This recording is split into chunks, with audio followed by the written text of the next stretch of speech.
Mirëmbrëma, presidenti I Këshillit Evropian është përsëri në Tiranë. Edhe sigurisht që kjo është një kënaqësi e veçantë për ne. E natyrisht edhe personalisht është kënaqësi që të ritakohem me presidentin, I cili është një mik I dashur edhe shumë I mençur. I dashur Antonio, shumë faleminderit. Ne jemi këtu sot pasi presidenti ka vizituar të gjithë rajonin dhe është ndalur në Tiranë edhe për faktin se nesër do të jetë I pranishëm në takimin, në summitin e Komunitetit Politik Evropian. Natyrisht që diskutuam për të dyja aspektet që na lidhin me Këshillin Evropian dhe me Bashkimin Evropian, për aspektin e procesit ton të rrugës drejt antarësimit, që po ecën shumë mirë. Sot Shqipëria është zyrtarisht në tryezën e negociatave me 16 kapitull të hapur, 8 kapitull të tjerë do të hapen në ditët në vijim dhe synojmë që t'i hapim të gjithë kapitullet brenda vitit, ndërkohë që siç e kam ndarë edhe publikisht gjatë gjithë fushatës elektorale në veçantë, plani I përbashkët me Komisionin Evropian dhe I mbështetur nga vendet anëtare është që të arrijmë të mbyllim negociatat në arkun e 3 vjetëve, domethënë nga 2024 kur filluan 2027.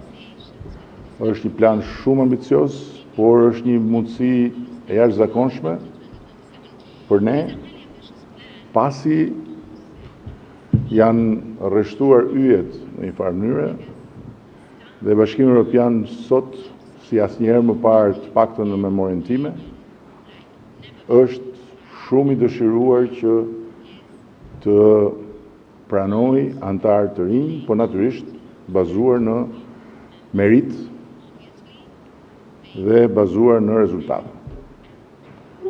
Aspekti tjetër për cilin folëm me presidentin është natyrisht ecuria në tërësi e rajonit, sepse edhe kjo është e lidhur me arsyen pse Bashkimi Evropian sot është në gatishmërinë më të lartë për të pranuar anëtarë të tjerë, sepse edhe konteksti gjeopolitik është I tillë, dhe unë dëshiroj që të përfitoj nga rasti edhe sot, po patjetër edhe nesër kjo do të jetë pjesë e diskutimit, që t'i ftoj të gjithë kolegët e rajonit, miqtë e mi, që të mos e humbasim këtë moment që historia na e ka sjell në derë, dhe ta shfrytëzojmë maksimalisht këtë gatishmëri të Bashkimit Evropian, pa harruar që historia e gjithë këtyre viteve ka treguar se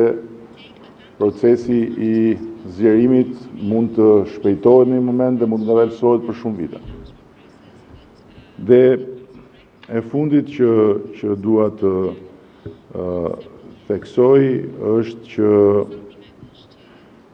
më vjen jashtëzakonisht mirë që këtu kemi edhe një mike të shtrenjtë të Shqipërisë. Në fakt, definicioni eksakt nuk është mike, po është ish mike, sepse tani më është skipëtare nga Italia, Federica Mogherini, që nuk e kuptoj akoma pse s'e ka bërë aplikimin për pasaportën shqiptare.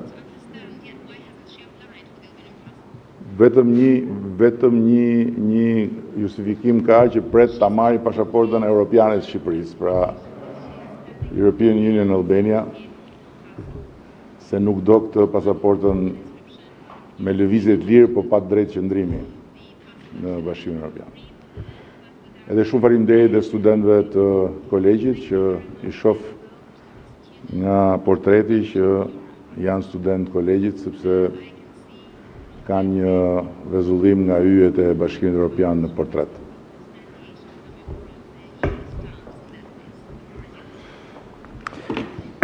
Thank you very much, dear Prime Minister, dear Edi, for your hospitality, për mikpritjen, për këtë mikpritje kaq të ngrohtë. Dhe që është kënaqësi për mua që përmbyll turin tim të 6 vendeve të Ballkanit Perëndimor këtu në Tiranë.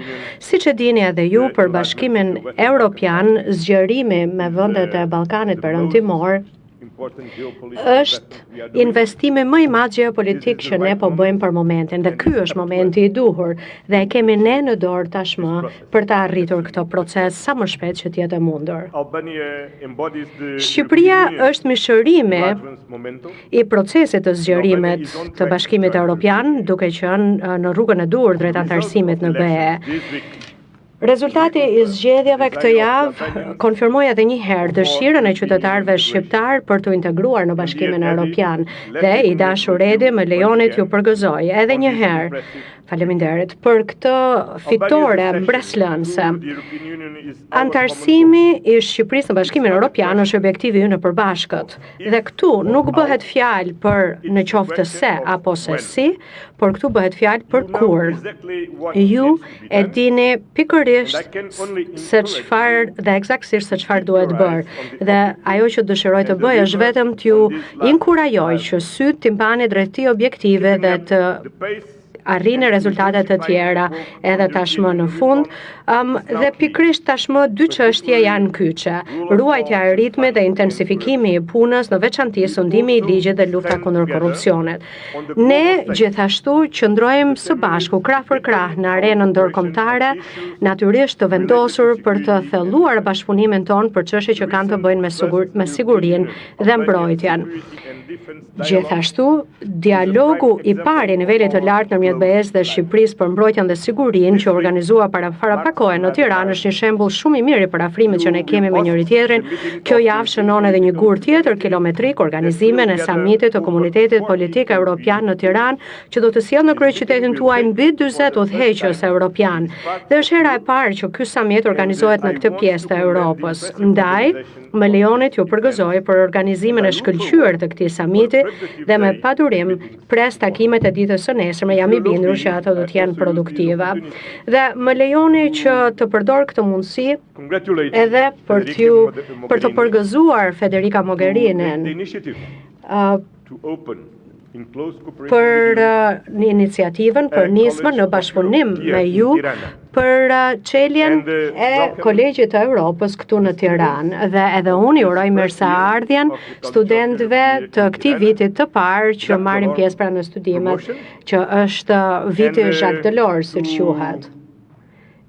Sorry to don't manage dhe më vjen shumë keq që nuk do të kem kohë që të vi te Kolegji i Evropës, por ju kërkoj ndjes dhe është kënaqësi që ju shoh të gjithëve këtu të pranishëm.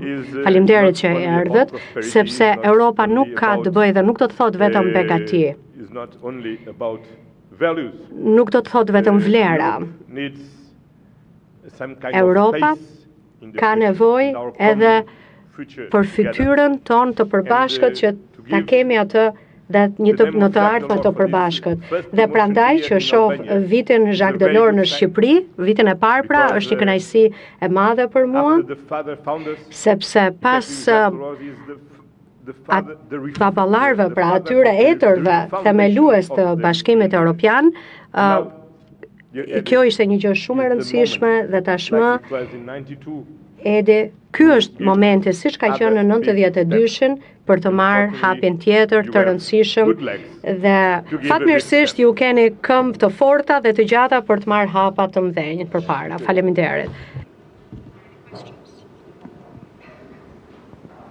Exola Sheu, Euronews Albania. Pyetja e parë është për ju, zoti president. Kryeministri Rama më herët, por edhe sot në konferencë për media, ka deklaruar synimin që ka Shqipëria për përmbylljen e procesit të negociatave të antarësimit deri në vitin 2027 me qëllim antarësimin me të drejtat plota në familjen europiane në 2030. E shihni ju këtë si një objektiv realist dhe të arritshëm në këtë afat kohor?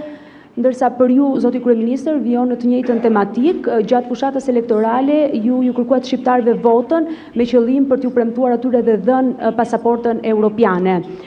Tani që qytetarët ju besuan sërish mandatin e 4, a është ende premtimi që Shqipëria të jetë Bashkimin Evropian në 2030? Faleminderit. Well, I'm not looking for a magic Unë data. nuk është se po kërkoj looking at what we are ndonjë living datë day by në day, vetvete magjike, what por ne do të shikojmë dita ditës se çfarë po bën day. Shqipëria, pra arritjet e Shqipërisë dita ditës. Dhe sa po të kemi përfunduar procesin, në atë moment Shqipëria do të bëhet shtet antar i Bashkimit Evropian. Pse jo madje edhe më përpara? Pse jo përpara vitit 2030? Që do të thotë që në rast se Shqipëria do të vijojë me këto rezultate me të njëjtën ritëm, atëherë është tërësisht e mundur që Shqipëria të bëhet shtet antar i Bashkimit Evropian përpara vitit 2030. Megjithatë, gjitha kjo varet nga ecuria juaj, pra nëse do të vijoni me të njëjtën ritëm, dhe unë jam i sigurt që me këtë mesazh të fortë që kam për qytetarët shqiptar dhe për ju, Edi, për ekipin tuaj, që në muajt në vijim dhe në gjatë 2 viteve në vijim, unë jam i sigurt që ju do të bëni një punë të shkëlqyer. Dhe vitin tjetër, kur të vi sërish për vizitë, jam i sigurt që nuk do të na duhet që t'i përgjigjemi të njëjtës pyetje, pra do të jetë e mundur apo jo, sepse ndoshta pyetja do të jetë që po, unë këtë dëshiroj të dëgjoj, pra që Shqipëria do të bëhet shtet antar së shpejti. Faleminderit. Besoj që në të gjitha rastet do vish vitin e ardhshëm se do hapim kolegjin e ri. Right? Jemi duke ndërtuar një godin që është më e bukur se ajo në Brush. Kjo është ambicia, edhe do vish ta inaugurosh në të gjitha rastet. Tani për sa i përket pyetjes, unë nuk e kuptova pyetjen, ose më saktë po them, po bëj sikur se kuptoj, sepse pyetja ishte që gjatë gjithë fushatës unë thash diçka për të marrë votat dhe cirku mbaroi, apo ajo që thash mbetet në fuqi. Kështu që unë po bëj sikur s'po e kuptoj pyetjen, dhe po them që jo vetëm që i qëndroj asaj që kam thënë, që ne na është dhënë mundësia historike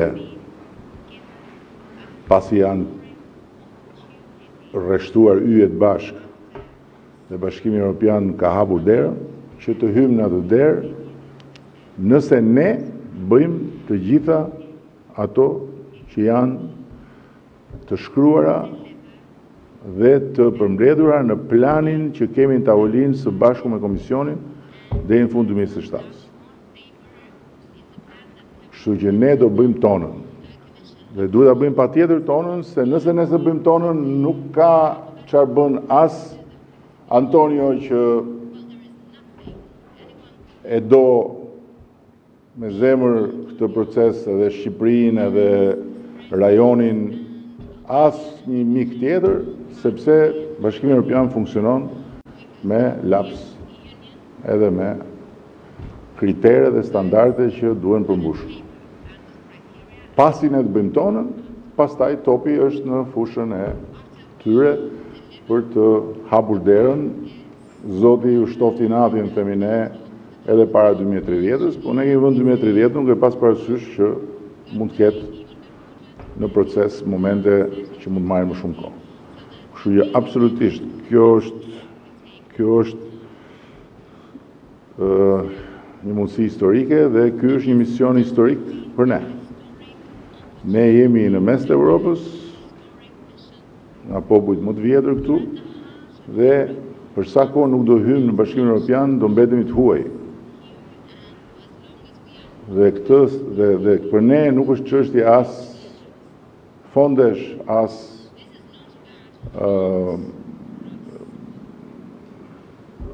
prosperiteti, por në radh parë është çështje dinjiteti. Është çështje identiteti, është çështje përkatësia. Dhe ne duam ta mbyllim këtë proces. Greta Bullari, televizioni ABC News. Zoti President, unë dua ta vazhdoj pak pyetjen e koleges pak më parë, pasi Brukseli e ka cilësuar Shqipërinë dhe Malin e Zi si pararoj në procesin e integrimit. Gjatë vizitës tuaj në Mal të Zi, ju deklaruat se Mali i Zi mund të bëhet antar me të drejta të plota i Bashkimit Evropian deri në 2028. Vlen ky afat për Shqipërinë pasi edhe shqiptarët kanë nevojë të dëgjojnë edhe deadline, duke qenë se ju e thatë edhe pak më herët, besuan dhe shpresojnë që Shqipëria të bëhet antare sa më shpejt në Bashkimin Evropian. Zoti Kryeministër, keni deklaruar dhe më herët që mandati juaj 4 do të jetë pikërisht mandati i integrimit të Shqipërisë në Bashkimin Evropian. Cilat janë fushat prioritare me të cilat do të bazohet apo do të specifikohet ky mandati 4 për të përshpejtuar procesin e integrimit? Faleminderit. Look, we are living a very special moment in the world.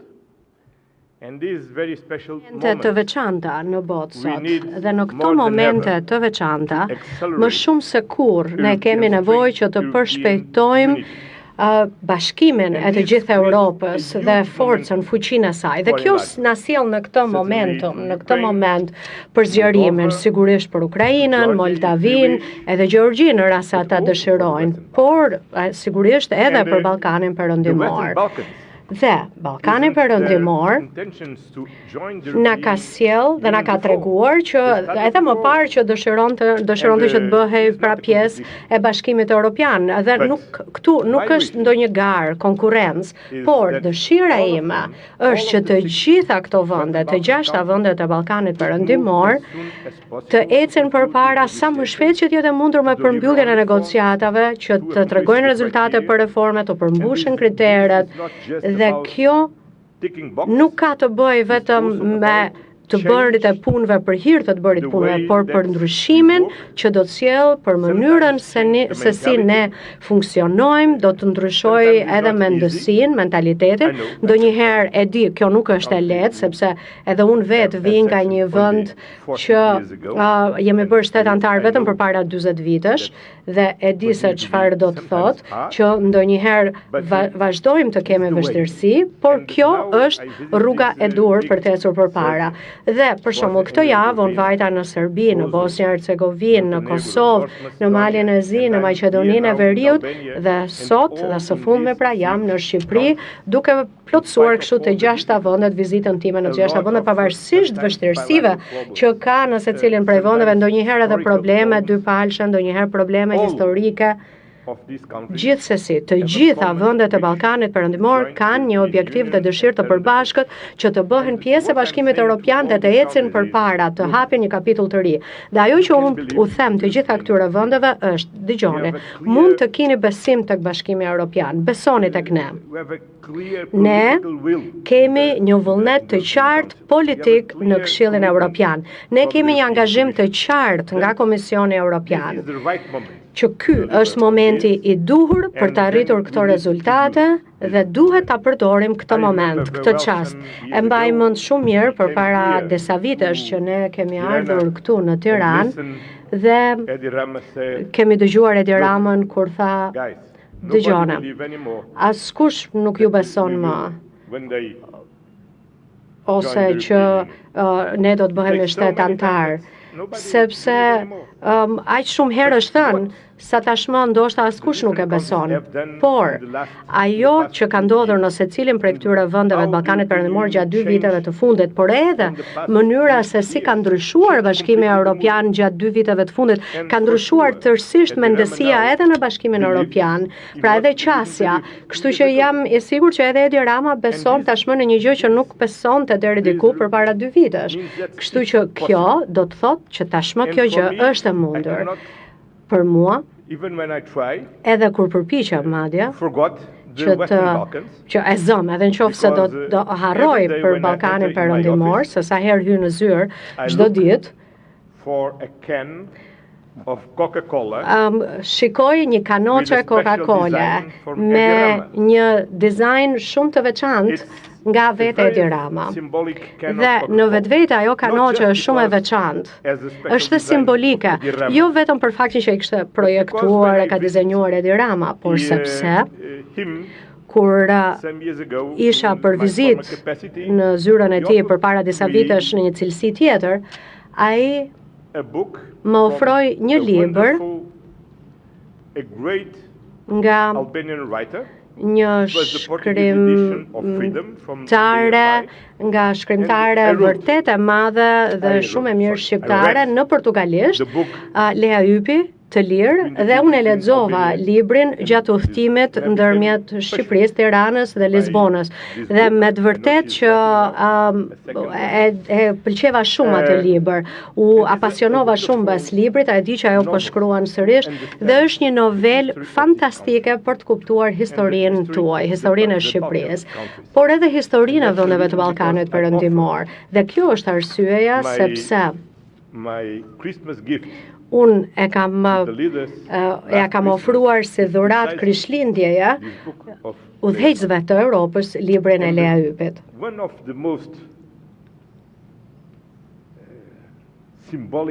Dhe një nga momentet më simbolike të librit të saj ishte momenti kur po diskutohej për kanoqen e Coca-Colës. Pra, çfarë përfaqësonte ajo? Në atë kohë, kur Shqipëria ishte një vend i izoluar dhe ishte aq larg të theme e veçuar nga vendet e tjera të Europës, dhe sa herë shoh atë kanoqe në zyrën time, gjithmonë mendoj, ky është misioni ynë, ky është objektivi ynë, që të japim fund të izolimit dhe të përmbyllim bashkimin e familjes dhe kontinentit tonë evropian.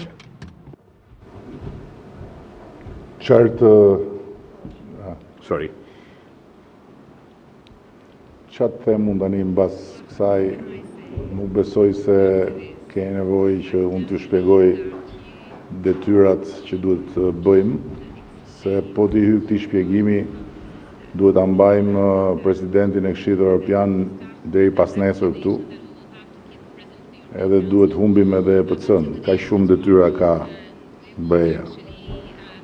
Por ne jemi shumë të vendosur t'i bëjmë. Siç e dini, ne kemi dhe një model inteligjencë artificiale që na ndihmon shumë për gjithë procesin e transferimit të aki komunitar në gjuhën shqipe dhe të një sër informacionesh të tjera që marrim nga modeli, dhe kemi dhe gjithë bindjen që pikërisht tani ky moment, si tha dhe Antonio, e ka ndryshuar komplet qasën. Vetëm një gjë doja të korrigjoja, unë personalisht nuk e kam humbur asnjëherë besimin, po gjithmonë kam thënë që kjo është një histori dashurie ku deri kur ana tjetër do ta ndjej nevojën për ty, ti duhet mos dorëzohesh. Dhe duhet jesh gati në momentin kur ana tjetër do hapi dritaren, mbasi ti rikëndon poshtë dritares me vitet tëra bën serenata, nuk hapet dritarja. Kështu tani dritarja është hapur, çarçafi është hedhur poshtë. Ne tani të dashuruarit duhet ngjitemi duke pas parasysh që dritarja mund të mbyllet. nëse ne nuk arrim të ngjitemi me shpejtësinë e nevojshme. Ky është pak a shumë panorama. Do më lejoni edhe herë ta falenderoj presidentin për vizitën dhe për kohën këtu. Edhe të falenderoj edhe një herë edhe studentët e kolegjit që na e zbukuruan këtë sallë sot. Urdhëro? Po çfarë ti falenderoj me?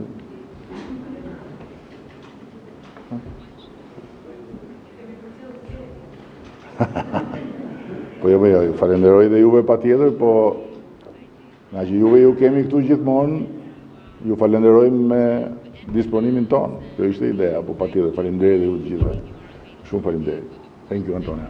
Gracias. Obrigado.